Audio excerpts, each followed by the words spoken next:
ਵਾਹਿਗੁਰੂ ਜੀ ਕਾ ਖਾਲਸਾ ਵਾਹਿਗੁਰੂ ਜੀ ਕੀ ਫਤਿਹ। TV84 ਦੇ ਸਾਰੇ ਦਰਸ਼ਕ ਤੇ ਸਰੋਤੇ ਜਿਹੜੇ ਇਸ ਵਕਤ ਸਾਡੇ ਨਾਲ ਨਾਰਥ ਅਮਰੀਕਾ ਦੇ ਵਿੱਚੋਂ ਜੁੜੇ ਹੋਏ ਆ ਜਾਂ ਫਿਰ ਸੋਸ਼ਲ ਮੀਡੀਆ ਦੇ ਰਾਹੀਂ ਦੁਨੀਆ ਭਰ ਦੇ ਵਿੱਚ ਸਾਨੂੰ ਦੇਖ ਰਹੇ ਆ, ਮੈਂ ਅਮਰਵੀਰ ਸਿੰਘ ਅੱਜ ਆਪ ਸਭ ਦਾ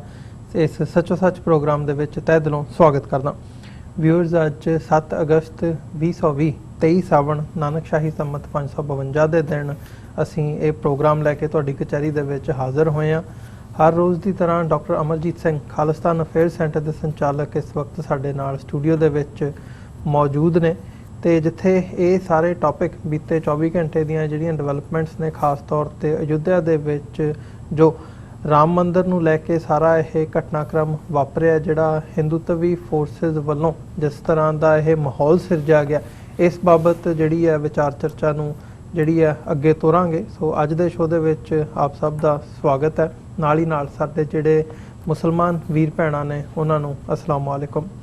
डॉक्टर साहब बहुत बहुत स्वागत है जी। वाहिगुरू जी का खालसा वाहिगुरू जी की फतेह जी। हाँ जी, अमरवीर सिंह जी तुहानूं भी ते दुनिया भर च बैठे साडे बहुत ही प्यारे ते सोहणे TV84 दे दर्शकां नूं भी वाहिगुरू जी का खालसा वाहिगुरू जी की फतेह ते साडे मुसलमान भैणां भरावां नूं अस्सलाम वालेकुम जी। डॉक्टर साहब शुरुआत करिए जिथे ये सारा माहौल सिरजा गया,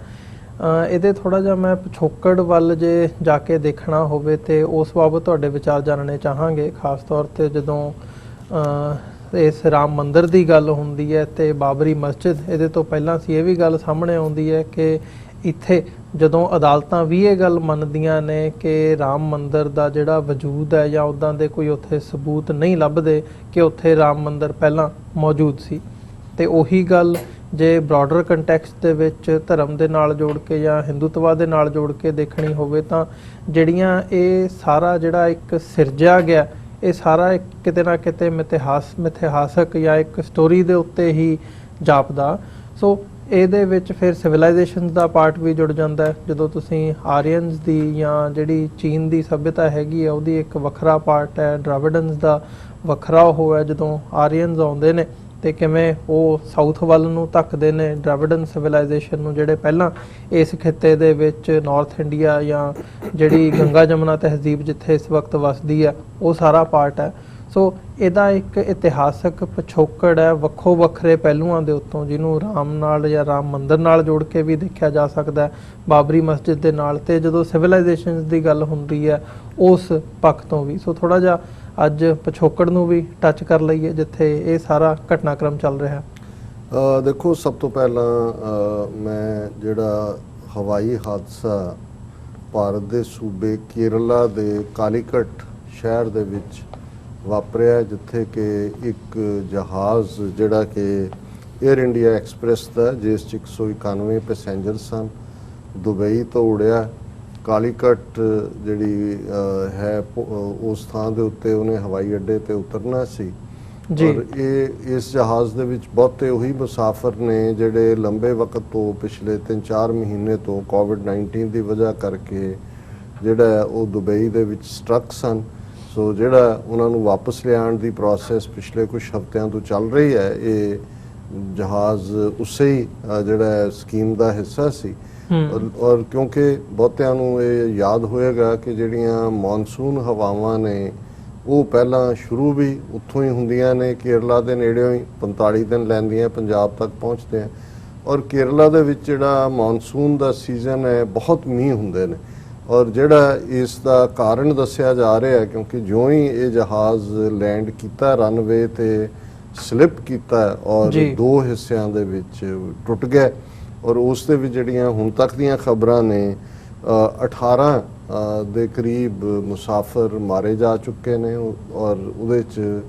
ਜਿਹੜਾ ਨੂੰ ਰੈਕੇਜ ਵੀ ਹੈ ਵੱਡਾ ਉਹਦੇ 'ਚ ਵੀ ਨੇ, ਲੇਕਿਨ ਜਿਹੜੇ ਕੁਝ ਜ਼ਖਮੀ ਵੀ ਕੱਢੇ ਜਾ ਰਹੇ ਨੇ ਉਹਨਾਂ ਦੀ ਹਾਲਤ ਬਹੁਤ ਮਾੜੀ ਹੈ। ਕਿਉਂਕਿ ਤੁਸੀਂ ਅੰਦਾਜ਼ਾ ਲਾਓ ਕਿ ਜੇ ਕੋਈ 2 ਹਿੱਸਿਆਂ 'ਚ ਟੁੱਟ ਜਾਂਦਾ ਹੈ ਪੂਰੀ ਸਪੀਡ ਦੇ ਨਾਲ ਹੈ, ਅਸੀਂ ਵੀ ਜਦੋਂ ਫਲਾਈ ਕਰਦੇ ਹਾਂ ਅਸੀਂ ਦੇਖਦੇ ਹਾਂ ਕਿ ਕਿਵੇਂ ਜਿਹੜਾ ਟੇਕ ਆਫ ਹੈ ਔਰ ਲੈਂਡਿੰਗ ਹੈ ਇਹ ਕਿੰਨੀ ਕ੍ਰਿਟੀਕਲ ਹੁੰਦੀ ਹੈ। ਔਰ ਜਦੋਂ ਕਿ ਲੈਂਡਿੰਗ ਦੇ ਵੇਲੇ ਬਹੁਤ ਵਾਰ ਤਾਂ ਇਹ ਹੁੰਦਾ ਹੈ ਕਿ ਜਦੋਂ ਉਸ ਦੇ ਜਹਾਜ਼ ਦੇ ਪਹੀਏ ਖੁੱਲ੍ਹਦੇ ਨੇ ਤੁਸੀਂ ਲੈਂਡਿੰਗ ਦੇ ਵੇਲੇ ਉਹ ਪੂਰੀ ਸਪੀਡ ਦੇ ਵਿੱਚ ਉਹਨੂੰ ਕਹਿੰਦੇ ਟੈਕਸਿੰਗ ਨੇ ਜੀ ਤੇਜ਼ੀ ਨਾਲ ਕਰਦਾ ਹੈ, ਪਰ ਉਹ ਜੇ ਉਹ ਰੁਕਦਿਆਂ ਹੀ ਜਦੋਂ ਥੱਲੇ ਉਤਰਿਆ ਹੀ ਹੈ ਉਦੋਂ ਹੀ ਉਹਦਾ ਸਲਿੱਪ ਹੁੰਦਾ ਹੈ ਤੇ ਉਹ ਜਦੋਂ ਤੱਕ ਰਨਵੇ ਤੋਂ ਓਵਰ ਰਨ ਕਰਕੇ ਦੋ ਹਿੱਸਿਆਂ 'ਚ ਵੰਡਿਆ ਜਾਂਦਾ ਹੈ, ਬਹੁਤ ਭਾਰੀ ਨੁਕਸਾਨ ਹੋਏਗਾ। ਜਿਹੜੇ ਸਰਵਾਈਵਰ ਵੀ ਹੋਣਗੇ ਉਹ ਵੀ ਕੋਈ ਨਾ ਕੋਈ ਮੇਜਰ ਇੰਜਰੀਜ਼ ਹੋਣਗੀਆਂ। ਸੋ ਅਸੀਂ ਸਮਝਦੇ ਹਾਂ ਵੀ ਆਮ ਬੰਦੇ ਜਿਹੜੇ ਆਪਣੇ ਪੇਟ ਦੀ ਖਾਤਰ ਜਦੋਂ ਤੁਸੀਂ ਦੇਸ਼ ਤੋਂ ਪ੍ਰਦੇਸ਼ ਜਾਂਦੇ ਹੋ ਤੇ ਰੋਟੀ ਰੋਜ਼ੀ ਦੇ ਲਈ ਹੁੰਦਾ ਹੈ, ਔਰ ਉੱਥੋਂ ਦੀ ਕਿਸ ਕਿਸਮ ਦੀ ਹਾਲਤ ਕਿੰਨੇ ਮਹੀਨੇ ਉਹਨਾਂ ਗੁਜ਼ਾਰੇ। ਸੋ ਅਸੀਂ ਅਫਸੋਸ ਦਾ ਇਜ਼ਹਾਰ ਕਰਦੇ ਹਾਂ, ਕਿਉਂਕਿ ਇਹ ਹਿਊਮਨ ਟ੍ਰੈਜੇਡੀ ਹੈ ਤੇ ਕਿਤੇ ਵੀ ਹਿਊਮਨ ਟ੍ਰੈਜੇਡੀ ਜਿਹੜੀ ਹੈ ਉਹ ਸਾਨੂੰ ਸਾਰਿਆਂ ਨੂੰ ਉਸ ਦਾ ਜਿਹੜਾ ਹੈ ਉਹ ਸਾਡੇ ਮਨਾਂ ਤੇ ਅਸਰ ਹੋਣਾ ਚਾਹੀਦਾ। ਸੋ ਅਸੀਂ ਉਹਨਾਂ ਨੂੰ ਟ੍ਰਿਬਿਊਟ ਪੇ ਕਰਦੇ ਹਾਂ। ਤੁਸੀਂ ਸਿਵਲਾਈਜੇਸ਼ਨਸ ਦੇ ਹਵਾਲੇ ਨਾਲ ਗੱਲ ਕੀਤੀ, ਮੈਂ ਵੀ ਇਸ ਟੌਪਿਕ ਨੂੰ ਪਿਕ ਕਰਨ ਤੋਂ ਪਹਿਲਾਂ, ਕਿਉਂਕਿ ਸ੍ਰੀਲੰਕਾ ਛੋਟਾ ਜਿਹਾ ਆਈਲੈਂਡ ਭਾਰਤ ਦੇ ਨਾਲ ਟੰਗਿਆ ਹੋਇਆ, ਹਾਲਾਂਕਿ ਉਹਨਾਂ ਦੀ ਆਪਣੀ ਹਿਸਟਰੀ ਹੈ, ਉਹਨਾਂ ਨੂੰ ਡਿਫਰੈਂਟ ਟਾਈਮ ਤੇ ਕੋਲੋਨਾਈਜ਼ ਕੀਤਾ ਹੈ, ਉਹਨਾਂ ਦਾ ਫਰੀडम ਟਾਈਮ ਵੀ ਡਿਫਰੈਂਟ ਹੈ ਬ੍ਰਿਟਿਸ਼ ਕਲੋਨੀਅਲਸ ਨਾਲੋਂ। ਜਦੋਂ ਹੁਣ ਅਮਰੀਕਾ 'ਚ ਆ ਕੇ ਅਸੀਂ ਇਹਨਾਂ ਦੀ ਨੈਸ਼ਨਲ ਡਰਿੰਕ ਦੀ ਗੱਲ ਕਰਦੇ ਹਾਂ ਤੇ ਬਹੁਤ ਵਾਰ ਇਹ ਗੱਲ ਕਹੀ ਜਾਂਦੀ ਹੈ, ਇੱਥੇ ਤੁਸੀਂ ਦੇਖੋਗੇ ਕਿ ਮੈਜੋਰਟੀ ਅਮਰੀਕਨ ਚਾਹ ਨਹੀਂ ਪੀਂਦੇ ਹੈ, ਬਹੁਤ ਕੌਣ ਚਾਹ ਲਾਟੇ ਵਗੈਰਾ ਆ ਗਈ ਸਟਾਰਬਕਸ ਦੀ, ਉਹ ਜ਼ਰੂਰ ਪਪੂਲਰ ਹੈ। ਕਾਫੀ ਔਰ ਜੇ ਤੁਸੀਂ ਬ੍ਰਿਟਨ ਦੀ ਗੱਲ ਕਰੋਗੇ ਤੇ ਉਹ ਚਾਹ ਹੈ। ਸੋ ਇਹ ਈਵਨ ਅਮਰੀਕਨਾਂ ਨੇ ਆਪਣੀ ਨੈਸ਼ਨਲ ਡਰਿੰਕ ਵੀ ਕਾਫੀ ਡਿਕਲੇਅਰ ਕੀਤੀ, ਕਰਨ ਵਾਂਗ ਹੀ ਸੀ, ਕਿਉਂਕਿ ਹਰ ਚੀਜ਼ ਜਿਹੜੀ ਬ੍ਰਿਟਿਸ਼ ਨਾਲ ਜੁੜੀ ਹੋਈ ਸੀ, ਕਲੋਨੀਅਲ ਦਾ ਸਿੰਬਲ ਸੀ, ਉਹਨੂੰ ਇਹਨਾਂ ਨੇ ਨਕਾਰਿਆ। ਜੇ ਉੱਥੇ ਲੈਫਟ ਹੈਂਡ ਡਰਾਈਵ ਹੈ, ਇੱਥੇ ਰਾਈਟ ਹੈਂਡ ਡਰਾਈਵ ਹੁੰਦੀ ਹੈ। ਉੱਥੇ ਅਸੀਂ ਲਾਈਟ ਔਨ ਕਰਨ ਲਈ ਸਵਿਚ ਥੱਲੇ ਨੂੰ ਕਰਦੇ ਹਾਂ, ਉੱਪਰ ਨੂੰ ਜਾਂਦੇ ਨੇ। ਉਹਨਾਂ ਦੀ ਕ੍ਰਿਕਟ ਦੀ ਖੇਡ ਇੱਥੇ ਜਿਹੜੀ ਹੈ ਉਹਨੂੰ ਬੇਸਬਾਲ ਦੇ ਥੱਲੇ ਬਿਲਕੁਲ ਡਿਫਰੈਂਟ ਕ੍ਰਿਕਟ ਥੋੜਾ ਬਹੁਤ ਹੁਣ ਜੁਆਇਨ ਕੀਤਾ ਇਹਨਾਂ ਨੇ, ਪਰ ਕਦੇ ਵੀ। ਸੋ ਇਵੇਂ ਹੀ ਮੈਂ ਬਹੁਤ ਵਾਰ ਦੇਖਦਾ ਕਿ ਜਦੋਂ ਅਸੀਂ ਜੇ ਆਪਣੀ ਖਿੱਤੇ ਦੀ ਕਲੋਨੀਅਲ ਹਿਸਟਰੀ ਵੀ ਦੇਖੀਏ ਤੇ ਜਿੱਥੇ ਨਾਰਥ ਈਸਟ ਦੇ ਵਿੱਚ ਅਸਾਮ ਔਰ ਦਾਰਜੀਲਿੰਗ ਔਰ ਚਾਹ ਦੇ ਬਗਾਨ ਔਰ ਇੱਕ ਆਪਣੀ ਹਿਸਟਰੀ ਹੈ ਉੱਥੋਂ ਦੇ ਚਾਹ ਦੇ ਬਗਾਨਾਂ ਦੀ ਔਰ ਉਹਦੇ ਨਾਲ ਜੁੜੀ ਹੋਈ ਲੇਬਰ, ਉਹਨਾਂ ਦੇ ਉੱਤੇ ਕਿੰਨੇ ਨਾਵਲ ਲਿਖੇ ਗਏ। ਸ੍ਰੀਲੰਕਾ ਕਾਫੀ ਉਸ ਦੇ ਲਈ ਈਵਨ ਚਾਹ ਦਾ ਵੀ ਥੋੜਾ ਬਹੁਤ ਸੀ, ਔਰ ਜਿਹੜੇ ਬਹੁਤ ਸਾਰੀ ਜਿਹੜੀ ਅਸੀਂ 80ਵਿਆਂ ਦੇ ਵਿੱਚ ਔਰ 90ਵਿਆਂ ਤੱਕ ਜਿਹੜਾ ਟਕਰਾਅ ਤਮਿਲ ਔਰ ਲੋਕਲ ਜਿਹੜੇ ਸਿਹਾਲੀਜ਼ ਉਹਨਾਂ ਦੀ ਰੇਸ ਹੈ, ਬੁੱਧ ਧਰਮ ਨੂੰ ਮੰਨਣ ਵਾਲੇ ਨੇ, ਤਮਿਲ ਹਿੰਦੂ ਧਰਮ ਨੂੰ ਮੰਨਣ ਵਾਲੇ ਨੇ, ਪਰ ਇਹਨਾਂ ਦੇ ਵੀ ਸਾਰੀ ਜਿਹੜੀ ਮਾਈਗ੍ਰੇਸ਼ਨ ਤਮਿਲਨਾਡੂ ਤੋਂ ਸ੍ਰੀਲੰਕਾ ਦੇ ਵਿੱਚ ਹੁੰਦੀ ਹੈ। ਇਸ ਗੱਲ ਦਾ ਧਿਆਨ ਰਹੇ, ਸ੍ਰੀਲੰਕਾ ਉਹੀ ਹੈ ਜਿਸ ਦਾ ਪਹਿਲਾ ਨਾਂ ਜਦੋਂ ਅਸੀਂ ਗੁਰੂ ਨਾਨਕ ਸਾਹਿਬ ਦੀ ਵਿਜ਼ਿਟ ਵੇਲੇ ਜਨਮ ਸਾਖੀ ਅਕਾਊਂਟ ਦੇਖਦੇ ਹਾਂ ਜਾਂ ਉਸ ਪੀਰੀਅਡ ਦਾ 4-5 ਸਦੀਆਂ ਪਹਿਲਾਂ, ਜਿਹਨੂੰ ਸੰਗਲਾ ਦੀਪ ਕਹਿੰਦੇ ਸੀ, ਇਹ ਇਸ ਦਾ ਪੁਰਾਣਾ ਨਾਂ ਹੈ। ਔਰ ਫਿਰ ਬ੍ਰਿਟਿਸ਼ ਪੀਰੀਅਡ ਦੇ ਵਿੱਚ ਇਸ ਨੂੰ ਸਿਲੋਨ ਕਹਿੰਦੇ ਸੀ, ਔਰ ਸਿਲੋਨ ਦੇ ਨਾਲ ਜੁੜਿਆ ਹੋਇਆ ਜਦੋਂ ਅਸੀਂ ਆਪਣੇ ਬਚਪਨ ਦਾ ਉਹ ਦੇਖਦੇ ਹਾਂ ਤੇ ਫਿਰ ਕਿਵੇਂ ਬਿਨਾਕਾ ਸੀਰੀਜ਼ ਦੇ ਥੱਲੇ ਅੱਡ-ਅੱਡ ਜਿਹੜੇ ਸੌਂਗ ਔਰ ਉਹਨਾਂ ਦਾ ਹੋਸਟ ਸ਼ਾਇਦ ਆਮੀਨ ਉਹਨਾਂ ਦਾ ਨਾਂ ਸੀ, ਉਹਨਾਂ ਦਾ ਇੱਕ ਆਪਣਾ ਮੁਕਾਮ ਰਿਹਾ। ਕਿਉਂਕਿ ਅੱਜ ਅਸੀਂ ਸ੍ਰੀਲੰਕਾ ਦੀ ਗੱਲ ਕਰ ਰਹੇ ਹਾਂ ਤੇ ਅਸੀਂ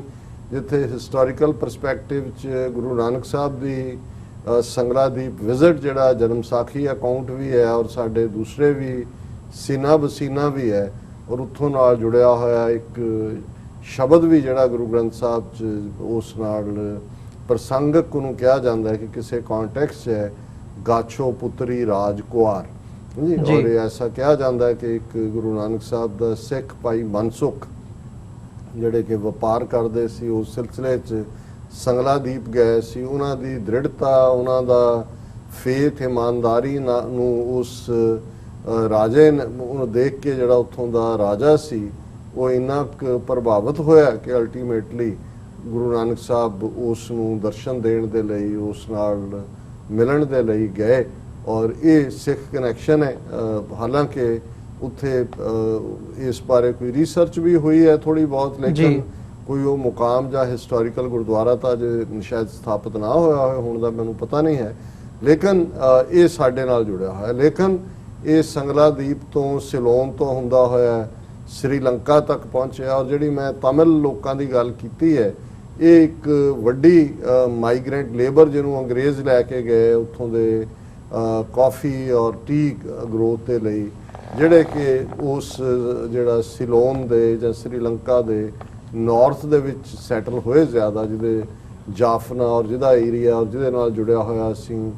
liberation tigers of Tamil ALM ਔਰ ਦੂਸਰਾ ਤੀਸਰਾ ਸਾਰਾ ਦੇਖਿਆ। ਕਿ ਕਿਵੇਂ ਭਾਰਤ ਦੀ ਇੰਟੈਲੀਜੈਂਸ ਏਜੰਸੀ ਰਾਹ ਨੇ ਉਹਨਾਂ ਨੇ ਇਕੱਲੇ ਪਾਕਿਸਤਾਨ ਨੂੰ ਹੀ ਡਿਸਮੈਂਬਰ ਨਹੀਂ ਕੀਤਾ, ਮਸ਼ਰਕੀ ਪਾਕਿਸਤਾਨ ਨੂੰ ਸੈਪਰੇਟ ਕਰਕੇ ਬੰਗਲਾਦੇਸ਼ ਤਾਂ ਹੀ ਨਹੀਂ ਬਣਾਇਆ, ਉਹਨਾਂ ਨੇ ਸ੍ਰੀਲੰਕਾ 'ਚ ਕਿਵੇਂ ਇੱਕ ਖੂਨੀ ਜੰਗ ਜਿਹੜੀ ਹੈ ਉਹਨਾਂ ਤੇ ਭਰਪਾ ਕੀਤੀ, ਕਿਵੇਂ ਰਾਹ ਨੇ ਉਹਨਾਂ ਦੇ ਲਿਟੇ ਦੇ ਪ੍ਰਮੁੱਖ ਜਿਹੜਾ ਪ੍ਰਭਾਕਰਨ ਸੀ ਉਹਨੂੰ ਤਿਆਰ ਕੀਤਾ, ਔਰ ਕਿਵੇਂ ਉਹਨੂੰ ਫਾਈਨੈਂਸ, ਮਨੀ ਔਰ ਐਮਨੀਸ਼ਨ ਇੱਕ ਵੱਖਰਾ ਟੌਪਿਕ ਹੈ। ਪਰ ਮੈਂ ਇਸ ਬੈਕਗਰਾਉਂਡ ਨੂੰ ਦੱਸਣ ਲਈ ਕਹਿ ਰਿਹਾ ਕਿ ਵੀ ਉਸ ਅੱਜ ਦੇ ਸ੍ਰੀਲੰਕਾ ਦੇ ਵਿੱਚ ਜਿੱਥੇ ਮੈਜੋਰਿਟੀ ਜਿਹੜੇ ਨੇ ਉਹ ਸਿਹਾਲੀਜ਼ ਨੇ, ਬੁੱਧਿਸਟ ਨੇ, ਉੱਥੇ ਇੱਕ ਸਾਈਜ਼ੇਬਲ ਪੋਪੂਲੇਸ਼ਨ ਮੁਸਲਮਾਨਾਂ ਦੀ ਵੀ ਹੈ, ਜਿਹੜੇ ਜੇ ਮੈਂ ਗਲਤ ਨਾ ਹੋਵਾਂ ਤੇ ਸ਼ਾਇਦ 12-13% ਦੇ ਕਰੀਬ ਮੁਸਲਿਮ ਪੋਪੂਲੇਸ਼ਨ ਵੀ ਹੈ, ਔਰ ਤਮਿਲ ਪੋਪੂਲੇਸ਼ਨ ਵੀ ਜਿਹੜੀ ਹੈ ਉਹ ਨਾਰਥ ਦੇ ਵਿੱਚ ਹੈ, ਔਰ ਅਲੱਗ ਇੱਕ ਤਮਿਲ ਸਟੇਟ ਦੇ ਨਾਂ ਥੱਲੇ ਇੰਡੀਅਨ ਏਜੰਸੀਆਂ ਨੇ ਸ੍ਰੀਲੰਕਾ ਦੇ ਵਿੱਚ ਅਨਸਟੇਬਿਲਿਟੀ ਪੈਦਾ ਕੀਤੀ। ਹੁਣ ਇਹ ਇਸ ਕੰਟੈਕਸਟ 'ਚ ਹੋਰ ਵੀ ਇੰਪੋਰਟੈਂਟ ਹੈ ਕਿ ਉਸੇ ਪੀਰੀਅਡ ਜਦੋਂ 84 ਪੀਰੀਅਡ 'ਚ ਖਾਲਿਸਤਾਨ ਦੀ ਲਹਿਰ ਚੱਲ ਰਹੀ ਸੀ, ਸੰਤ ਭਿੰਡਰਾਂਵਾਲਿਆਂ ਦੇ ਆਮਦ ਦੇ ਨਾਲ ਪੰਜਾਬ ਆਪਣੀ ਜਿਹੜੀ ਹੈ ਉਹ ਇੱਕ ਅਡਰੀ ਹੋਂਦ ਨੂੰ ਐਸਰਟ ਕਰ ਰਿਹਾ ਸੀ। ਉਸ ਵੇਲੇ ਜੈਵਰਧ ਨੇ ਜਿਹੜਾ ਹੈ ਉਹ ਲੰਕਾ ਦਾ ਪ੍ਰੈਜ਼ੀਡੈਂਟ ਸੀ, ਔਰ ਉਹਨੇ ਇੰਦਰਾ ਗਾਂਧੀ ਨੂੰ ਹੈਡ ਔਨ ਵੀ ਲਿਆ ਜਦੋਂ ਉਹਨੇ ਕਿਹਾ ਕਿ ਵੀ ਜੋ ਕੁਝ ਤੁਸੀਂ ਇੱਥੇ ਕਰ ਰਹੇ ਹੋ, ਤੁਸੀਂ ਖਾਲਿਸਤਾਨ ਨੂੰ ਕਿਉਂ ਨਹੀਂ ਆਜ਼ਾਦ ਕਰਦੇ, ਕਸ਼ਮੀਰ ਨੂੰ ਕਿਉਂ ਨਹੀਂ ਕਰਦੇ। ਸੋ ਇਹ ਇੱਕ ਇਹਨਾਂ ਦੀ ਰਾਈਵਲਰੀ ਚੱਲਦੀ ਰਹੀ ਹੈ, ਔਰ ਇਸੇ ਪੀਰੀਅਡ ਜਦੋਂ ਕਿ ਇੰਡੀਆ ਦੀ ਲਗਾਤਾਰ ਇੰਟਰਫੇਰੈਂਸ ਉੱਥੇ ਜਾਰੀ ਰਹੀ ਹੈ, ਸਾਨੂੰ ਪਤਾ ਹੈ ਵੀ ਲਿਟੇ ਦਾ ਫਾਈਨਲ ਹਸ਼ਰ ਕੀ ਹੋਇਆ। ਔਰ ਇਸ ਪੀਰੀਅਡ 'ਚ ਈਵਨ ਜਦੋਂ ਇੰਡੀਆ ਨੇ ਫਾਈਨਲੀ ਇਹ ਦੇਖ ਲਿਆ ਵੀ ਉਹਨਾਂ ਨੇ ਸ੍ਰੀਲੰਕਾ ਦੇ ਆਪਣੇ ਵੱਲੋਂ ਤਾਂ ਗੋਡੇ ਲਵਾਉਣ ਦੀ ਗੱਲ ਕੀਤੀ ਕਿ ਲਵਾ ਦਿੱਤੇ ਨੇ, ਫਿਰ ਉਹਨਾਂ ਨੇ ਰਾਜੀਵ ਗਾਂਧੀ ਨੇ ਜਿਹੜਾ ਉਸ ਵੇਲੇ ਇੱਕ ਪੀਸ ਅਕਾਰਡ ਸਾਈਨ ਕੀਤਾ ਸ੍ਰੀਲੰਕਾ ਦੀ ਹਕੂਮਤ ਦੇ ਨਾਲ, ਜਿਹਦਾ ਮਤਲਬ ਸੀ ਕਿ ਵੀ ਅਸੀਂ ਹੁਣ ਲਿਟੇ ਨੂੰ ਕਵਾਂਗੇ ਕਿ ਉਹ ਹਥਿਆਰ ਸੁੱਟ ਦੇ, ਕਿਉਂਕਿ ਉਹਨਾਂ ਨੇ ਆਪਣੀ ਡੋਮੀਨੈਂਸ ਬਣਾਉਣੀ ਸੀ, ਕਿਉਂਕਿ ਸ੍ਰੀਲੰਕਾ ਆਪਣੀ ਹੋਂਦ ਦੇ ਵੇਲੇ ਤੋਂ ਹੀ ਜਿਹੜਾ ਆਪਣੀ ਇੰਡੀਪੈਂਡੈਂਟ ਪਾਲਿਸੀ ਪਰਸਿਊ ਕਰਨਾ ਚਾਹੁੰਦਾ ਰਿਹਾ, ਔਰ ਕੀਤੀ ਵੀ ਆ ਉਹਨਾਂ ਨੇ, ਕਿਉਂਕਿ ਇੱਕ ਜ਼ਮਾਨੇ 'ਚ ਸ੍ਰੀਲੰਕਾ ਦੇ ਵਿੱਚ ਬਹੁਤ ਜ਼ਿਆਦਾ ਫੋਰਨ ਇਨਵੈਸਟਮੈਂਟ ਵੀ ਸੀ, ਉਹਨਾਂ ਦੀ ਇਕਨੋਮੀ ਵੀ ਪ੍ਰੋਗਰੈਸਿੰਗ ਸੀ ਕਾਫੀ, ਔਰ ਭਾਰਤ ਨੂੰ ਲੱਗਦਾ ਸੀ ਔਰ ਚੀਨ ਦੇ ਨਾਲ ਵੀ ਆਪਣਾ ਰਾਬਤਾ, ਔਰ ਉਹ ਹਮੇਸ਼ਾ ਸਿਹਾਲਾ ਰੇਸ ਦੇ ਤੌਰ ਤੇ ਆਪਣੇ ਆਪ ਨੂੰ ਅੱਡ ਜਿਹੜਾ ਉਹ ਪ੍ਰੋਜੈਕਟ ਕਰਦੇ ਨੇ, ਔਰ ਉਹਨਾਂ ਨੂੰ ਹਮੇਸ਼ਾ ਹੁੰਦਾ ਵੀ ਉਹ ਕਿਸੇ ਦੀ ਡੋਮੀਨੈਂਸ ਨਹੀਂ ਕਬੂਲਣਗੇ। ਉਹਨਾਂ ਦਾ ਸਟੇਟ ਰਿਲੀਜਨ ਵੀ ਬੁੱਧ ਧਰਮ ਹੈ, ਔਰ ਉਹਨਾਂ ਤੋਂ ਇਹ ਗੱਲ ਕਦੇ ਲੌਸਟ ਨਹੀਂ ਹੋਈ। ਜਿਹੜੇ ਲੋਕ ਹਿਸਟਰੀ ਕੌਨਸ਼ੀਅਸ ਹੁੰਦੇ ਨੇ ਕਿ ਭਾਰਤ ਦੇ ਵਿੱਚ ਬ੍ਰਾਹਮਣਵਾਦ ਨੇ ਕਿਵੇਂ 7ਵੀਂ 8ਵੀਂ ਸਦੀ ਤੱਕ ਪਹੁੰਚਦਿਆਂ ਬੁੱਧ ਧਰਮ ਦਾ ਸਫਾਇਆ ਕੀਤਾ। ਇਸੇ ਹੀ ਸ੍ਰੀਲੰਕਾ ਦਾ ਇਤਿਹਾਸ ਜਿਹੜਾ ਬੁੱਧ ਧਰਮ ਦਾ ਉੱਥੇ ਪਹੁੰਚਣਾ ਹੈ, ਜਦੋਂ ਅਸੀਂ ਗ੍ਰੇਟ ਕਿੰਗ ਅਸ਼ੋਕਾ ਦੀ ਗੱਲ ਕਰਦੇ ਹਾਂ, ਜਿਹੜਾ ਕਿ ਕਲਿੰਗਾ ਦੀ ਲੜਾਈ ਤੋਂ ਬਾਅਦ, ਕਲਿੰਗਾ ਮਾਡਰਨ ਡੇ ਉੜੀਸਾ, ਔਰ ਉਹਨੇ ਬੁੱਧ ਧਰਮ ਅਡਾਪਟ ਕਰ ਲਿਆ ਸੀ। ਔਰ ਕੱਲਾ ਇਹੀ ਨਹੀਂ, ਜਦੋਂ ਅਸੀਂ ਅਸ਼ੋਕਾ ਦੇ ਸਾਰੀ ਉਸ ਰਾਜ ਟੈਰੀਟਰੀ ਦੇ ਵਿੱਚ ਵੱਡੇ ਵੱਡੇ ਜਿਹੜੇ ਸ਼ਿਲਾ ਲੇਖ ਜਿਨ੍ਹਾਂ ਨੂੰ ਕਹਿੰਦੇ ਨੇ, ਕਿ ਜਿਨ੍ਹਾਂ ਦੇ ਉੱਤੇ ਸ਼ਿਲਾ ਐਕਚੁਅਲੀ ਇੱਕ ਪਲੇਟ ਨੂੰ ਕਹਿੰਦੇ ਨੇ, ਤਖਤੀ ਨੂੰ ਕਹਿੰਦੇ ਨੇ,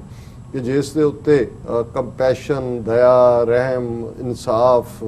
ਇਹ ਸਾਰੇ ਸਲੋਗਨ ਇਹ ਇੱਕ ਖਿੱਤੇ ਤੋਂ ਲੈ ਕੇ ਦੂਸਰੇ ਖਿੱਤੇ ਤੱਕ ਲਿਖੇ ਗਏ। ਔਰ ਬੁੱਧ ਨੇ ਹੀ ਬੁੱਧ ਦੇ ਪੀਰੀਅਡ 'ਚ ਉਸ ਦੀ ਸਕੀ ਭੈਣ ਜਿਹੜੀ ਹੈ ਬੁੱਧ ਦੀ, ਉਹਨੂੰ ਉਹਨੇ ਸੰਗਲਾਦੀਪ ਭੇਜਿਆ ਸੀ ਅੱਜ ਦੇ ਸ੍ਰੀਲੰਕਾ 'ਚ, ਜਿੱਥੇ ਕਿ ਉਹਨੇ ਬੁੱਧ ਧਰਮ ਦਾ ਜਿਹੜਾ ਉਹ ਪ੍ਰਸਾਰ ਕੀਤਾ, ਲੋਕ ਬੁੱਧ ਧਰਮ 'ਚ ਆਏ। ਔਰ ਇੱਥੇ ਹੀ ਨਹੀਂ, ਜਿਸ ਦਰਖਤ ਦੇ ਥੱਲੇ ਬੈਠ ਕੇ ਬੁੱਧ ਗਿਆ, ਜਿਹੜਾ ਕਿ ਅੱਜ ਦਾ ਬਿਹਾਰ ਹੈ,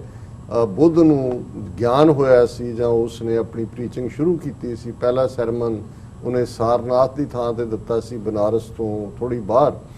ਉਹਨੇ ਉਹ ਜਿਹੜਾ ਦਰਖਤ ਹੈ ਜਿਹਨੂੰ ਬੋੜ ਦਾ ਦਰਖਤ, ਬੱਟ ਵ੍ਰਿਕਸ਼ ਕਹਿੰਦੇ ਨੇ, ਬੈਨੀਅਨ ਟਰੀ,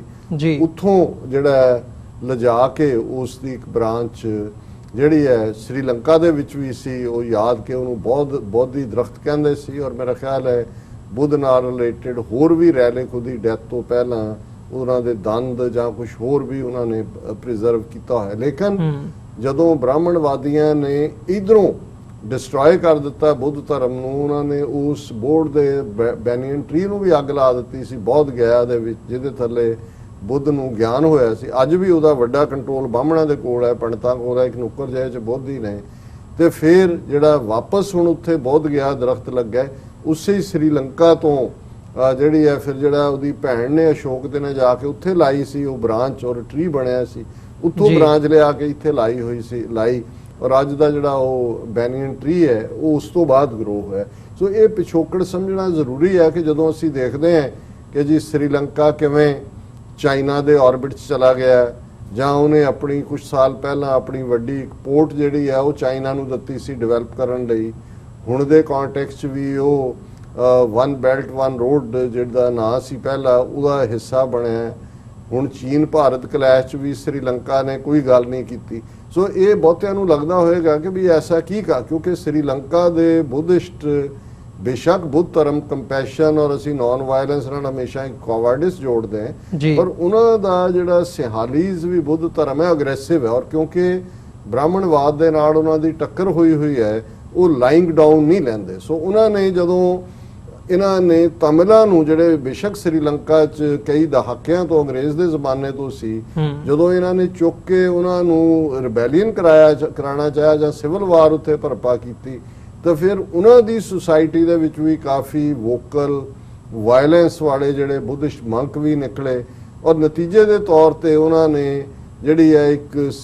ਸੈਪਰੇਟਿਜ਼ਮ ਦੇ ਥੱਲੇ ਜਿਹੜੀ ਤਾਮਿਲ ਲਹਿਰ ਸੀ ਉਹਨੂੰ ਉਹਨਾਂ ਨੇ ਕਾਊਂਟਰ ਵੀ ਕੀਤਾ ਜੀ। ਉਹਦੇ ਦੋਨੋਂ ਪਾਸੇ ਬਹੁਤ ਜਾਨੀ ਨੁਕਸਾਨ ਹੋਇਆ। ਇਸ ਗੱਲ ਦਾ ਵੀ ਧਿਆਨ ਰਹੇ ਕਿ ਬਹੁਤ ਵਾਰੀ ਜਦੋਂ ਸੁਸਾਈਡ ਬੰਬਰਸ ਦੀ ਗੱਲ ਹੁੰਦੀ ਹੈ ਉਹਨੂੰ ਇਸਲਾਮ ਨਾਲ ਜੋੜਿਆ ਜਾਂਦਾ ਹੈ ਜਾਂ ਉਹਨੂੰ ਬਦਨਾਮ ਕਰਨ ਦੇ ਲਈ ਇਸਲਾਮ ਨੂੰ, ਲੇਕਿਨ ਉਹ ਤਾਮਿਲ ਹਿੰਦੂ ਜਿਹੜੇ ਕਿ ਹਿੰਦੂ ਧਰਮ 'ਚ ਯਕੀਨ ਰੱਖਦੇ ਨੇ, ਸਭ ਤੋਂ ਪਹਿਲਾਂ ਇਹ ਜਿਹੜੇ ਆਤਮਘਾਤੀ ਬੰਬ ਬਣਨੇ, ਅਦਰਵਾਈਜ਼ ਹਿਸਟਰੀ ਤੁਸੀਂ ਜਾਪਾਨੀਆਂ ਦੇ ਕਾਮਾਕਾਜ਼ੀ ਦੀ ਗੱਲ ਕਰ ਸਕਦੇ ਹੋ, ਇੱਕ ਡਿਫਰੈਂਟ ਕੰਟੈਕਸਟ ਹੈ, ਲੇਕਿਨ ਹਿਊਮਨ ਆਪਣੀ ਸਰੀਰ ਨਾਲ ਬੰਬ ਬਣ ਕੇ ਜਾ ਕੇ ਇਕੱਠਾਂ ਦੇ ਵਿੱਚ ਆਮ ਲੋਕਾਂ ਨੂੰ ਉਡਾਉਣਾ ਜਾਂ ਕੋਈ ਹੋਰ ਇਸ ਕਿਸਮ ਦੀਆਂ ਕਾਰਵਾਈਆਂ ਇਹ ਤਮਿਲ ਹਿੰਦੂ ਗੁਰਿਲਿਆਂ ਨੇ ਕੀਤੀਆਂ, ਜਿਨ੍ਹਾਂ ਦੇ ਵਿੱਚ ਔਰਤਾਂ ਵੱਡੀ ਗਿਣਤੀ ਸ਼ਾਮਲ ਸੀ। ਹੁਣ ਇਹਦੇ 'ਚ ਇਹ ਕੋਈ ਦੋ ਰਾਵਾਂ ਨਹੀਂ ਨੇ ਕਿ ਇਸ ਗੱਲ ਨੂੰ ਕਦੇ ਜਿਹੜਾ ਹਾਈਲਾਈਟ ਨਹੀਂ ਕੀਤਾ ਜਾਂਦਾ ਕਿ ਭਾਈ ਇਹ ਤਾਂ ਸੁਸਾਈਡ ਬੰਬਿੰਗ ਦਾ ਕਨਸੈਪਟ ਹੀ ਇਹਨਾਂ ਦੇ ਹਿੰਦੂ ਫੇਥ 'ਚੋਂ ਨਿਕਲਦਾ ਤਮਿਲਾਂ ਦੇ ਹਵਾਲੇ ਦੇ ਨਾਲ, ਜਿਹਨੂੰ ਇਹਨਾਂ ਨੇ ਐਨਕਰੇਜ ਕੀਤਾ। ਜ਼ਾਹਰ ਹੈ ਕਿ ਇੰਡੀਅਨ ਇੰਟੈਲੀਜੈਂਸ ਏਜੰਸੀਆਂ ਰਨ ਕਰ ਰਹੀਆਂ ਸੀ ਉਸ ਪੀਰੀਅਡ 'ਚ ਲਿਟੇ ਨੂੰ, ਲੇਕਿਨ ਇਹਦੇ ਬਾਵਜੂਦ ਸ੍ਰੀਲੰਕਾ ਇੰਟੈਕਟ ਵੀ ਰਿਹਾ। ਇਵੈਂਚੁਅਲੀ ਇੰਡੀਆ ਦੇ ਨਾਲ ਜਦੋਂ ਉਹਨਾਂ ਨੇ ਐਗਰੀਮੈਂਟ ਵੀ ਕੀਤਾ, ਇਸ ਗੱਲ ਨੂੰ ਉਹ ਵੀ ਸਮਝਦੇ ਸੀ ਕਿ ਵੀ ਇਹਨਾਂ ਨੇ ਕਿਵੇਂ ਤਮਿਲਾਂ ਨੂੰ ਵਰਤ ਕੇ ਸਾਨੂੰ ਕੀਤਾ, ਪਰ ਜਦੋਂ ਇੰਡੀਅਨ ਪੀਸ ਕੀਪਿੰਗ ਫੋਰਸ ਉੱਥੇ ਜਾਂਦੀ ਹੈ IPKF ਦੇ ਥੱਲੇ, ਮਤਲਬ ਇਹ ਸੀ ਕਿ ਉਹਨਾਂ ਨੇ ਜਿਵੇਂ ਉਹ ਜਿਹਾ ਭੂਟਾਨ ਬਣਾਇਆ ਜਾਂ ਜਿਹੋ ਜਿਹਾ ਨੇਪਾਲ ਨੂੰ ਬਣਾਉਣਾ ਚਾਹੁੰਦੇ ਸੀ ਉਹ ਜਿਹਾ ਉਹਨਾਂ ਨੇ ਸ੍ਰੀਲੰਕਾ ਨੂੰ ਬਣਾ ਲਿਆ ਸੀ। ਔਰ ਮੈਂ ਸਮਾਰਟ ਮੂਵ ਦੀ ਗੱਲ ਦੇਖਦਾ ਹੁੰਦਾ ਕਿ ਉਸ ਮੁੱਦੇ ਤੇ ਸ੍ਰੀਲੰਕਾ ਦੇ ਤਾਮਿਲ ਉਹਨਾਂ ਨੂੰ ਵੀ ਲੱਗਾ, ਲਿਟੇ ਨੂੰ ਪ੍ਰਭਾਕਰਨ ਨੂੰ ਵੀ, ਇਹ ਤਾਂ ਧੋਖਾ ਕੀਤਾ ਵੀ ਸਾਨੂੰ ਮਰਵਾਉਂਦੇ ਰਹੇ, ਮੁੰਡੇ ਕੁੜੀਆਂ ਸਾਡੇ ਮਰੇ, ਇਹਨਾਂ ਨੇ ਇਹ ਤਾਂ ਅਸੀਂ ਵਰਤੇ ਗਏ ਇਹਨਾਂ ਦੇ ਹੱਥਾਂ 'ਚ। ਔਰ ਸ੍ਰੀਲੰਕਾ ਵਾਲਿਆਂ ਨੂੰ ਲੱਗਦਾ ਸੀ ਕਿ ਵੀ ਇਹਨਾਂ ਦਾ ਬ੍ਰਾਹਮਣਵਾਦੀਆਂ ਦੀ ਡੋਮੀਨੈਂਸ ਨਾਲੋਂ ਚਲੋ ਜੋ ਵੀ ਨੇ ਤਾਮਿਲ ਇਹ ਤਾਂ ਫਿਰ ਵੀ ਆਪਣੇ ਹੀ ਨੇ, ਸ੍ਰੀਲੰਕਾ 'ਚ ਵਸਦੇ ਨੇ, ਕਈ ਦਹਾਕਿਆਂ ਤੋਂ ਸਾਡੇ ਸ਼ਹਿਰੀ ਨੇ। ਸੋ ਉਹਨਾਂ ਦੋਨਾਂ ਨੇ ਆਪਸ 'ਚ ਅੰਡਰਸਟੈਂਡਿੰਗ ਕਰ ਲਈ। ਨਤੀਜੇ ਦੇ ਤੌਰ ਤੇ ਫਿਰ ਜਿਹੜਾ ਇੰਡੀਅਨ ਪੀਸ ਕੀਪਿੰਗ ਫੋਰਸ ਦਾ ਹਾਲ ਉੱਥੇ ਹੋਇਆ, ਜਿੰਨੀ ਤਬਾਹੀ ਇਹਨਾਂ ਦੀ ਮਚੀ, ਹਾਲਾਂ ਅਸੀਂ ਇਹ ਵੀ ਦੇਖਦੇ ਹਾਂ ਕਿ ਰਾਜੀਵ ਗਾਂਧੀ ਨੂੰ ਇਹ ਜਿਹੜੀ ਹੁਣ ਰਾਮ ਰਾਵਣ ਦੀ ਕਹਾਣੀ ਨਾਲ ਇਹਦਾ ਇਹੀ ਤਾਲੁਕ ਜੁੜਦਾ ਹੈ ਵੀ ਇਹ ਤਾਂ ਸੈਲੀਬ੍ਰੇਟ ਕਰਦੇ ਨੇ। ਔਰ ਇੱਕ ਰਮਾਇਣ ਵਾਲਮੀਕੀ ਨੇ ਲਿਖੀ, ਉਸ ਤੋਂ ਬਾਅਦ 2200 ਰਮਾਇਣਾਂ ਨੇ, ਕੱਲਾ ਇਹ ਨਹੀਂ ਹੈ ਵੀ ਅਯੁੱਧਿਆ ਦਰਜਨ ਤੋਂ ਜ਼ਿਆਦਾ ਅਯੁੱਧਿਆ ਨੇ ਜੀ, ਰਾਮ ਇੱਥੇ ਜੰਮੇ, ਰਾਮ ਉੱਥੇ ਜੰਮੇ, 2200 ਪਲੱਸ ਵਰਸ਼ਨਸ ਨੇ। ਹਰ ਸਟੇਟ ਦੀ ਜਿਹੜੀ ਆਪਣੀ ਰਮਾਇਣ ਔਰ ਆਪਣੀ ਕਹਾਣੀ ਹੈ, ਉਹਦਾ ਰੀਜ਼ਨ ਹੀ ਇਹ ਹੁੰਦਾ ਹੁਣ ਕਿਉਂ ਡਿਫਰੈਂਟ ਕਹਾਣੀਆਂ ਜਾਂ ਰਮਾਇਣਸ ਨੇ, ਕਿਉਂਕਿ ਰਮਾਇਣ ਦੇ ਪਾਤਰ ਹੀ ਨਹੀਂ ਨੇ ਕੋਈ ਉਹਨਾਂ ਨੂੰ, ਇਹ ਤਾਂ ਉਸ ਮਾਈਥੋਲੋਜੀ ਨੂੰ, ਉਹਦੇ 'ਚ ਠੀਕ ਹੈ ਇੱਕ ਬੜਾ ਦਿਲਚਸਪ ਵਾਕਿਆ ਹੈ, ਉਹਦੇ 'ਚੋਂ ਸਬਕ ਵੀ ਮਿਲਦੇ ਨੇ, ਪੋਜ਼ਿਟਿਵਿਟੀ ਹੈ, ਲੇਕਿਨ ਕਿਉਂਕਿ ਹਰ ਇੱਕ ਨੇ ਆਪੋ ਆਪਣੀ ਜ਼ਬਾਨ 'ਚ ਸਬਕ ਦੇਣ ਲਈ ਆਪੋ ਆਪਣੀ ਕਹਾਣੀ ਬਣਾਈ ਹੋਈ ਹੈ, ਤੇ ਇਹਨਾਂ ਨੇ ਜਦੋਂ ਹਿੰਦੂਤਵਾ ਦੇ ਏਜੰਡੇ ਦੇ ਥੱਲੇ ਇਸ ਚੀਜ਼ ਨੂੰ ਪੁਸ਼ ਕਰਨਾ ਚਾਹਿਆ, ਇਹਨਾਂ ਨੂੰ ਤਾਂ ਹਿਸਟੋਰੀਕਲ ਰਾਮ ਨਾਲ ਤਾਂ ਕੋਈ ਮਤਲਬ ਨਹੀਂ ਸੀ, ਇਹਨਾਂ ਨੇ ਤਾਂ ਆਪਣਾ ਨੈਰੇਟਿਵ ਹਿੰਦੂਤਵਾ ਦਾ ਜਿਹੜਾ ਬਣਾਉਣ ਦੇ ਲਈ ਰਾਮਚੰਦਰ ਨੂੰ ਅਯੁੱਧਿਆ 'ਚ ਜਮਾਣਾ ਸੀ, ਮੁਸਲਮਾਨਾਂ ਦੇ ਖਿਲਾਫ ਰੱਖਣ ਲਈ ਮਸਜਿਦ ਨੂੰ ਢਵਾਣਾ ਸੀ, ਔਰ ਉਸ ਸਾਰੇ ਦੇ ਲਈ ਉਹਨਾਂ ਨੇ ਜਿਹੜੇ ਉਹ ਆਪਣਾ ਵਰਸ਼ਨ ਤੁਲਸੀ ਰਮਾਇਣ ਦਾ ਪ੍ਰਮੋਟ ਕਰਦੇ ਗਏ। ਉਹਨਾਂ ਨੂੰ ਉਦੋਂ ਤੱਕ ਇਸ ਗੱਲ ਦਾ ਅਹਿਸਾਸ ਨਹੀਂ ਸੀ ਕਿ ਵੀ ਹੁਣ ਜੇ ਤੁਸੀਂ ਲੰਕਾ ਕਹੋਗੇ, ਸ੍ਰੀਲੰਕਾ ਦਾ ਨਾਂ ਉਹਨਾਂ ਨੇ ਹੁਣ ਰੱਖਿਆ, ਉਹਨਾਂ ਦੇ ਲਈ ਤੇ ਉਹ ਜਾਂ ਸਿਲੋਨ ਸੀ ਅੰਗਰੇਜ਼ਾਂ ਦੇ ਵੇਲੇ ਜਾਂ ਸੰਗਲਾਦੀਪ ਸੀ ਪਹਿਲਾਂ, ਤੇ ਤੁਹਾਡੀ ਲੰਕਾ ਕਿੱਥੋਂ ਆ ਗਈ। ਪਰ ਇਹਨਾਂ ਨੇ ਕਿਉਂਕਿ ਇਸ ਗੱਲ ਦਾ ਧਿਆਨ ਰਿਹਾ ਕਿ ਜਿਹੜੀ ਅੱਜ ਲੜਾਈ ਹੈ ਰਾਮ ਰਾਵਣ ਦੇ ਨਾਲ ਜੋੜ ਕੇ ਮੰਦਰ ਦੀ ਕਹਾਣੀ ਹੈ, ਇਹੀ ਦੇਵਤਿਆਂ ਤੇ ਰਾਖਸ਼ਾਂ ਦੀ ਕਹਾਣੀ ਵੀ ਇਹਨਾਂ ਦੀ ਜੁੜਦੀ ਹੈ, ਜਿਹੜੀ ਕਿ ਦੇਵਤੇ ਤੇ ਰਾਖਸ਼ ਦਾ ਕਨਸੈਪਟ ਵੀ ਐਰੀਅਨ ਵਰਸਸ ਡਰਾਵਿਡਨ ਨੇ। ਹੁਣ ਇਹਦੇ ਚ ਬੇਸ਼ੱਕ ਜਿਹੜੇ ਸਿਹਾਲੀਜ਼ ਨੇ, ਜੇ ਤੁਸੀਂ ਉਹਨਾਂ ਦਾ ਹਿਸਟੋਰੀਕਲ ਕੰਟੈਕਸਟ ਦੇਖਦੇ ਹੋ, ਉਹਨਾਂ ਦਾ ਇੱਕ ਹੀ ਹੈ ਕਿ 7ਵੀਂ ਸਦੀ ਦੇ ਵਿੱਚ ਇੱਕ ਕਲਿੰਗਾ ਤੋਂ ਜਾ ਕੇ ਜਿਹੜਾ ਰਾਇਲਟੀ ਸੀ ਉਹਨਾਂ ਨੇ ਉੱਥੇ ਕੰਕਰ ਕੀਤਾ ਔਰ ਉੱਥੋਂ ਸਾਰੀ ਸਿਹਾਲਾ ਰੇਸ ਸ਼ੁਰੂ ਹੋਈ। ਹਾਲਾਂ ਉਹਨਾਂ ਦਾ ਸੈਕੰਡ ਓਪੀਨੀਅਨ ਇਹ ਹੈ ਕਿ ਵੀ ਓਰੀਜਨਲੀ ਅਸੀਂ ਜਿਵੇਂ ਥਾਂ ਥਾਂ ਹੀ ਲੋਕ ਵਸੇ ਹੋਏ ਸੀ ਉਵੇਂ ਹੀ ਅਸੀਂ ਵੀ ਸੀ। ਲੇਕਿਨ ਜੇ ਤੁਸੀਂ ਕਿਸੇ ਨੂੰ ਡਿਮੋਨਾਈਜ਼ ਕਰਨਾ ਹੁੰਦਾ ਹੈ, ਅਸੀਂ ਵੀ ਜਦੋਂ ਕਿਸੇ ਬੱਚੇ ਨੂੰ ਉਹਨੂੰ ਕਹੇ ਕਿ ਕੀ ਹੈ ਬਾਂਦਰਾਂ ਵਾਂਗ ਟੱਪਦਾ ਫਿਰਦਾ, ਸੋ ਜ਼ਾਹਰ ਹੈ ਕਿ ਵੀ ਅਸੀਂ ਉਹਨੂੰ ਡਿਮੋਨਾਈਜ਼ ਕਰਦੇ ਹਾਂ। ਸੋ ਇਹਨਾਂ ਨੇ ਜਿਹੜੀ ਰਾਮਾਇਣ ਦੇ ਵਿੱਚ ਇਹ ਸਾਰੀ ਕਹਾਣੀ ਬਣਾਈ ਰਾਮ ਰਾਵਣ ਦੀ, ਰਾਵਣ ਨੂੰ ਉਵੇਂ ਹੀ ਸ਼ੋਅ ਕੀਤਾ ਜਿਵੇਂ ਕਿ ਉਹ ਇੱਕ ਡੀਮਨ ਹੈ, ਰਾਖਸ਼ਸ ਹੈ, ਉਹਦੇ 10 ਸਿਰ ਵੀ ਦਿਖਾਏ ਕਿਉਂਕਿ ਬਈ ਇੱਕ ਸਿਰ ਤਾਂ ਉਹਦਾ ਹੈ ਨਹੀਂ ਜੀ, 10 ਸਿਰ ਨੇ, ਉਹਦਾ ਨਾਂ ਵੀ ਦਹਿ ਸਿਰਾ ਰਾਵਣ ਬਣਾ ਦਿੱਤਾ। ਔਰ ਉਸ ਸਾਰੇ ਦੇ ਨਾਲ ਜਿਹੜਾ ਜੇ ਤੁਸੀਂ ਈਵਨ ਦੇਖੋ ਕਿ ਵੀ ਜਿਹੜਾ ਸੁਗਰੀਵ ਜਿਹੜਾ ਲੀਡ ਕਰਦਾ ਉਹ ਸਾਰੇ ਨੂੰ ਰਾਵਣ ਦੇ ਖਿਲਾਫ, ਔਰ ਉਹਦਾ ਆਪਣੇ ਭਰਾ ਬਾਲੀ ਨੂੰ ਮਾਰਦਾ, ਇਹਨਾਂ ਦੀ ਕਹਾਣੀ ਸਾਰੀ, ਔਰ ਉਹ ਸਾਰੇ ਹੀ ਬਾਂਦਰਾਂ ਦੇ ਰੂਪ ਚ ਦਿਖਾਏ ਹੋਏ ਨੇ। ਸੋ ਇਹ ਜਿਹੜਾ ਸਿੰਬੋਲਿਜ਼ਮ ਹੈ ਇਹ ਵੀ ਕਦੇ ਉਹਨਾਂ ਨੂੰ ਨਹੀਂ ਭੁੱਲਿਆ ਸਿਹਾਲੀਜ਼ ਨੂੰ ਕਿ ਵੀ ਇਹਨਾਂ ਨੇ ਸਾਡੇ ਨਾਂ ਨਾਲ ਰਾਵਣ ਜੋੜਿਆ। ਔਰ ਇਹ ਗੱਲ ਤਮਿਲਾਂ ਨੇ ਵੀ ਸਮਝੀ ਜਦੋਂ DMK ਦਾ ਫਾਦਰ ਅੰਨਾ ਦੁਰਾਈ ਜਦੋਂ 20ਵੀਂ ਸਦੀ ਚ ਆਉਂਦਾ ਹੈ। ਹੁਣ ਕਿਉਂ ਰਾਵਣ ਨੂੰ ਤਮਿਲਨਾਡੂ ਹੋਏ ਸ੍ਰੀਲੰਕਾ ਹੋਏ, ਭਾਵੇਂ ਸਿਹਾਲੀ ਔਰ ਤਮਿਲ ਹਿੰਦੂ ਆਪਸ ਚ ਲੜੇ ਵੀ ਨੇ, ਪਰ ਜਦੋਂ ਰਾਵਣ ਦੀ ਲੈਗੇਸੀ ਆਉਂਦੀ ਹੈ ਉਦੋਂ ਜਿਹੜਾ ਤਮਿਲ ਲਿਟਰੇਚਰ ਹੈ ਉਹਦੇ ਚ ਰਾਵਣ ਇੱਕ ਵੱਡੇ ਡਿਵਾਈਨ ਦੇ ਤੌਰ ਤੇ ਦੇਖਿਆ ਜਾਂਦਾ। ਉਹਨਾਂ ਨੂੰ ਹੁੰਦਾ ਵੀ ਇਹ ਐਰੀਅਨਸ ਨੇ ਸਾਨੂੰ ਡਿਵਿਨਾਈਜ਼ ਕੀਤਾ। ਔਰ ਸਿਹਾਲੀਸ ਦਾ ਇਸ ਹੱਦ ਤੱਕ ਨੇ ਫਿਰ ਦੋਨਾਂ ਨੇ ਰਲ ਕੇ ਨਾ ਸਿਰਫ ਜਿਹੜਾ ਉੱਥੇ ਉਹਨੂੰ ਰਾਜੀਵ ਗਾਂਧੀ ਨੂੰ ਵੱਟ ਮਾਰੇ ਕਿ ਉਹਨਾਂ ਦੇ ਫੌਜੀ ਨੇ, ਲੇਕਿਨ ਬਾਅਦ ਦੇ ਵਿੱਚ ਰਾਜੀਵ ਗਾਂਧੀ ਦਾ ਅੰਤ ਵੀ ਇੱਕ ਤਾਮਿਲ ਕੁੜੀ ਨੇ ਕੀਤਾ, ਧੈਨੂ ਨੇ, ਜਿਹਨੇ ਉਹੀ ਆਤਮਘਾਤੀ ਬੰਬ ਸੁਸਾਈਡ ਬੰਬ ਬਣਾ ਕੇ ਜਿਹੜਾ ਦੁਨੀਆ ਨੂੰ ਇਸ ਤਬਾਹੀ ਦੇ ਰਸਤੇ ਤੋਰਿਆ ਹਿੰਦੂ ਤਵੀਆਂ ਨੇ, ਉਹੀ ਅਲਟੀਮੇਟਲੀ ਰਾਜੀਵ ਗਾਂਧੀ ਦੀ ਮੌਤ ਦਾ ਕਾਰਨ ਵੀ ਬਣਿਆ। ਲੇਕਿਨ ਇਸ ਸਾਰੇ ਕੰਟੈਕਸਟ ਦੇ ਵਿੱਚ ਇੱਕ ਗੱਲ ਰਹੀ ਕਿ ਵੀ ਇੰਡੀਆ ਨੇ ਉੱਥੇ ਆਪਣਾ ਪ੍ਰਭਾਵ ਬਣਾਉਣ ਦੀ ਕੋਸ਼ਿਸ਼ ਕੀਤੀ ਕਿ ਸ੍ਰੀਲੰਕਾ ਦੀ ਪੋਲਿਟਿਕਸ ਨੂੰ ਕੰਟਰੋਲ ਕਰਨ। ਇੱਕ ਅੱਧੀ ਵਾਰੀ ਉਹ ਥੋੜੇ ਬਹੁਤ ਹਿਲਦੇ ਵੀ ਨਜ਼ਰ ਆਏ, ਪਰ ਮੈਂ ਇਸ ਤਾਮਿਲ ਵਰਸਸ ਜਾਂ ਡਰਾਵਿਡ ਵਰਸਸ ਆਰੀਅਨ ਦੀ ਗੱਲ ਨੂੰ ਅੱਗੇ ਤੋਰਨ ਤੋਂ ਪਹਿਲਾਂ ਮੈਂ ਦੱਸਦੇ ਹਾਂ ਕਿ ਮੈਂ ਜਦੋਂ ਇਸ ਟੌਪਿਕ ਨੂੰ ਪਿਕ ਕੀਤਾ ਜਿੱਥੇ ਅਯੁੱਧਿਆ ਮੰਦਿਰ ਦੀ ਗੱਲ ਮੇਰੇ ਮਾਈਂਡ ਦੇ ਵਿੱਚ ਸੀ, ਉੱਥੇ ਅੱਜ ਜਿਹੜਾ ਉਹਨਾਂ ਦੇ ਲੰਕਾ ਦੇ ਵਿੱਚ ਪਾਰਲੀਮੈਂਟਰੀ ਚੋਣਾਂ ਸੀ, ਚੋਣ ਨਤੀਜੇ ਸਾਹਮਣੇ ਆਏ ਨੇ, ਔਰ ਜਿਹੜੀ ਧਿਰ ਪ੍ਰੈਜ਼ੀਡੈਂਟ ਮਹਿੰਦਾ ਰਾਜਪਕਸ਼ਾ ਦੀ ਜਿਹੜੀ ਇੰਡੀਆ ਦੇ ਖੁੱਲ੍ਹ ਕੇ ਅਗੇਂਸਟ ਰਹੀ ਹੈ, ਇਹਦਾ ਹੀ ਭਰਾ ਪ੍ਰੈਜ਼ੀਡੈਂਟ ਹੈ, ਉਹਦਾ ਹੀ ਆਪ ਹੀ ਉਹਨਾਂ ਨੇ ਕਾਫੀ 2/3 ਸੀਟਾਂ ਜਿੱਤੀਆਂ ਨੇ, 225 ਸੀਟਾਂ ਨੇ ਸ੍ਰੀਲੰਕਾ ਪਾਰਲੀਮੈਂਟ ਦੀਆਂ, ਔਰ 150 ਸੀਟਾਂ ਦੇ ਨਾਲ ਉਹਨਾਂ ਨੇ ਜਿੱਤ ਹਾਸਲ ਕੀਤੀ ਹੈ। ਚੌਥੀ ਵਾਰ ਇਹ ਜਿਹੜਾ ਪ੍ਰਾਈਮ ਮਿਨਿਸਟਰ ਪ੍ਰੈਜ਼ੀਡੈਂਟ ਬਣਨ ਜਾ ਰਿਹਾ, ਉਹਨਾਂ ਦੀ ਪਾਰਟੀ ਸ੍ਰੀਲੰਕਾ ਪੀਪਲਜ਼ ਪਾਰਟੀ ਹੈ। ਸੋ ਇਹ ਇੱਕ ਯੂਨੀਕ ਗੱਲ ਹੈ ਕਿ ਵੀ ਅਲਟੀਮੇਟਲੀ ਉੱਥੇ ਉਹੀ ਧਿਰਾਈ ਹੈ ਜਿਹੜੀ ਚੀਨ ਦੀ ਕੁਰਬਤ ਰੱਖਦੀ ਹੈ, ਔਰ ਇਹਨਾਂ ਤੋਂ ਬਦਜ਼ਨ ਹੈ ਕਿਉਂਕਿ ਇਹਨਾਂ ਨੇ ਥਰੂ ਆਊਟ ਦਾ ਪੀਰੀਅਡ ਸ੍ਰੀਲੰਕਾ ਦੇ ਵਿੱਚ ਇੰਟਰਫੀਅਰੈਂਸ ਕੀਤੀ, ਸਿਵਲ ਵਾਰ 'ਚ ਧੱਕਿਆ, ਔਰ ਜਦੋਂ ਈਵਨ ਉਹਨਾਂ ਨੇ ਉਹਨੂੰ ਕੰਟਰੋਲ ਕਰ ਲਿਆ ਫਿਰ ਇਹਨਾਂ ਨੇ ਹਿਊਮਨ ਰਾਈਟਸ ਔਰ ਦੂਸਰੇ ਤੀਸਰੇ ਦੇ ਥੱਲੇ ਵੀ ਇਸ ਇਸ਼ੂ ਨੂੰ ਹਾਈਲਾਈਟ ਕੀਤਾ। ਹੁਣ ਇੱਕ ਆਰਟੀਕਲ ਬੇਸ਼ੱਕ 2019 ਜੁਲਾਈ ਦੇ ਮਹੀਨੇ 'ਚ ਸਕਰੋਲ ਦੇ ਵਿੱਚ ਛਪਿਆ ਸੀ, ਇਸ ਡਿਸਕਸ਼ਨ 'ਚ ਰੈਲੇਵੈਂਟ ਹੈ ਕਿਉਂਕਿ ਅਸੀਂ ਦੇਖਦੇ ਹਾਂ ਬਹੁਤ ਵਾਰ ਇਹ ਜਿਹੜਾ ਟੱਕਰ ਹੈ ਕਿ ਵੀ ਇਹਨਾਂ ਨੇ ਆਪਣੀ ਮਿਜ਼ਾਈਲ ਦਾ ਨਾਂ ਜਿਹੜਾ ਇੰਡੀਆ ਵਾਲਿਆਂ ਨੇ ਪ੍ਰਿਥਵੀ ਰੱਖਿਆ ਪਹਿਲੀ, ਉਦੋਂ ਕਿਹਾ ਗਿਆ ਕਿ ਜੀ ਇਹ ਪ੍ਰਿਥਵੀ ਰਾਜ ਚੌਹਾਨ ਦੇ ਨਾਲ ਹੈ, ਤੇ ਫਿਰ ਜੇ ਪ੍ਰਿਥਵੀ ਰਾਜ ਚੌਹਾਨ ਦੇ ਨਾਲ ਹੈ ਤੇ ਪਾਕਿਸਤਾਨ ਨੇ ਆਪਣੀ ਜਿਹੜੀ ਮਿਸਾਈਲ ਬਣਾਈ ਉਹਦਾ ਨਾਂ ਗਜ਼ਨੀ ਰੱਖਿਆ, ਔਰ ਜ਼ਾਹਰ ਹੈ ਕਿ ਉਹ ਮਹਿਮੂਦ ਗਜ਼ਨਵੀ ਦੇ ਨਾਲ ਹੈ। ਇਹ ਕਿਉਂਕਿ ਸਾਈਕੋ ਹਿਸਟਰੀ ਹਮੇਸ਼ਾ ਪਲੇ ਕਰਦੀ ਹੈ ਕਰੰਟ ਦੇ ਵਿੱਚ ਵੀ, ਔਰ ਮੇਰੀ ਕੁਦਰਤੀ ਇਸ ਆਰਟੀਕਲ ਤੇ ਨਜ਼ਰ ਪਈ ਕਿ ਜਦੋਂ ਸ੍ਰੀਲੰਕਾ ਨੇ ਆਪਣੀ ਪਹਿਲੀ ਫਸਟ ਐਵਰ ਸੈਟੇਲਾਈਟ ਸਪੇਸ ਦੇ ਵਿੱਚ ਛੱਡੀ ਤੇ ਉਹਨਾਂ ਨੇ ਉਸ ਦਾ ਨਾਂ ਰੱਖਿਆ ਰਾਵਣ। ਹੁਣ ਇਹ ਇੱਕ ਬੜਾ ਜ਼ਬਰਦਸਤ ਸਿੰਬੋਲਿਜ਼ਮ ਹੈ ਕਿ ਵੀ ਜੇ ਤੁਸੀਂ ਸਾਡੇ ਉਸ ਕਿੰਗ ਨੂੰ ਹੈ ਸੀ ਕਿ ਨਹੀਂ ਸੀ, ਇਹਦੇ ਬਾਰੇ ਵੀ ਸਿਹਾਲੀ ਸਕਾਲਰਸ ਦੇ ਵਿੱਚ ਆਪਣੀ ਕਿਸਮ ਦੀ ਡਿਬੇਟ ਹੈ। ਲੇਕਿਨ ਉਹਨੇ ਇਹ ਕਿਹਾ, ਉਹਨਾਂ ਦਾ ਨਾਂ ਹੀ ਜਿਹੜਾ ਰਾਵਣ, ਔਰ ਇਸ ਦੇ ਉੱਤੇ ਹੀ ਸੀ ਕਿ why Sri Lanka named its first ever satellite after Ravana. ਔਰ ਇਹ ਉਹਨਾਂ ਨੇ 19 ਜੂਨ 2019 ਨੂੰ ਆਪਣੀ ਸੈਟੇਲਾਈਟ ਪਹਿਲੀ ਉਹਨਾਂ ਨੇ ਆਰਬਿਟ ਦੇ ਵਿੱਚ ਛੱਡੀ। ਇਹ ਉਹਨਾਂ ਦੇ ਲਈ ਬਹੁਤ ਵੱਡਾ ਲੈਂਡਮਾਰਕ ਸੀ ਕਿ ਇੱਕ ਛੋਟਾ ਜਿਹਾ ਆਈਲੈਂਡ, ਉਹਦੀ ਇੱਕ ਆਪਣੀ ਜਿਹੜੀ ਹੈ ਉਹ ਸੈਟੇਲਾਈਟ ਹੈ। ਔਰ ਇਹ ਜਿਹੜਾ ਨਾਂ ਰਾਵਣ ਰੱਖਣਾ ਇਹ ਆਪਣੇ ਆਪ 'ਚ ਦੱਸਦਾ ਹੈ ਕਿ ਵੀ ਦੇਖੋ, ਔਰ ਗੱਲ ਜਦੋਂ ਅਸੀਂ ਇਸ ਕੰਟੈਕਸਟ ਕਰ ਰਹੇ ਹਾਂ, ਇਹ ਕੱਲੀ ਐਰੀਅਨ ਜਾਂ ਡ੍ਰੈਵਿਡਨ ਜਿਹੜੇ ਸਿਰਫ ਤਮਿਲਨਾਡੂ 'ਚ ਡ੍ਰੈਵਿਡਨ ਨੇ, ਸ੍ਰੀਲੰਕਾ 'ਚ ਸਿਹਾਲੀਜ਼ ਨੇ। ਪਰ ਹੁਣ ਜਦੋਂ ਕੋਈ ਇਹ ਪੁੱਛਦਾ ਹੈ ਕਿ ਜੀ ਪ੍ਰਧਾਨ ਮੰਤਰੀ ਨੂੰ ਤਾਂ ਉੱਥੇ ਚੱਕਰਵਰਤੀ ਰਾਜਾ ਬਣਾਇਆ ਹੈ, ਜਿਹੜਾ ਪ੍ਰੈਜ਼ੀਡੈਂਟ ਹੈ ਹਿੰਦੁਸਤਾਨ ਦਾ, ਭਾਰਤ ਦਾ, ਜਿਹਨੇ ਆਪਣੇ ਨਾਂ ਨਾਲ ਵੀ ਰਾਮ ਲਾਇਆ ਹੋਇਆ ਹੈ, ਰਾਮ ਕੋਵਿੰਦ ਹੈ, ਉਹਨੂੰ ਉੱਥੇ ਕਿਉਂ ਨਹੀਂ ਵੜਨ ਦਿੱਤਾ ਗਿਆ, ਇਨਵਾਈਟ ਵੀ ਨਹੀਂ ਭੇਜਿਆ ਗਿਆ? ਔਰ ਕਿਉਂਕਿ ਉਹ ਸ਼ੂਦਰ ਹੈ। ਤੇ ਇਸੇ ਤਰ੍ਹਾਂ ਉਹ ਜਿੰਨੇ ਪੁਜਾਰੀ ਉੱਥੇ ਇਕੱਠੇ ਕੀਤੇ ਸਾਰੇ ਸਾਰਸਵਤ ਬ੍ਰਾਹਮਣ ਸੀ, ਕੋਈ ਕਿਤਿਓਂ ਕੋ ਕਿਤਿਓਂ, ਉਹਨਾਂ 'ਚ ਕੋਈ ਸ਼ੂਦਰ ਨਹੀਂ ਸੀ।